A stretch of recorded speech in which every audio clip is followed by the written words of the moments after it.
Το άλλο σημείο, στο οποίο μπορεί να είναι που έφτασε ο πατέρας στην Αγία Μαρκέλα, η 16χρονη κόρη του, κυνηγώντας την για να την βιάσει.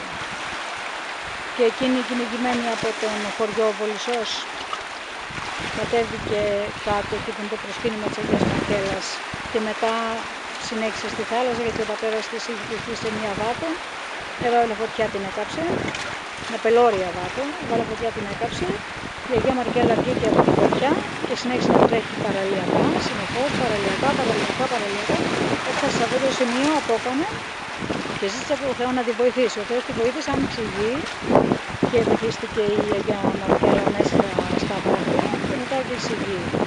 Σφιχτά γύρω από τη μέση της και ο πατέρας της δεν μπορούσε πια να την βιάσει, έτσι της έκοψε τους μασχούς της, την αποκεφάλισε και πέταξε το κεφάλι της θάλασσα. Το πιο πιθανόν είναι να είναι αυτό το σημείο, επειδή μας είπαν να πάρουμε αγίασμα και εδώ το νερό είναι καθαρό. Ενώ στο άλλο σημείο το νερό ήταν γεμάτο φουσκάλες, πιθανόν μολυσμένο. Βοήθειά μας η Αγία Μαρκέλα, βοήθειά μας το μαρτύριο της Αγίας Μαρκέλας.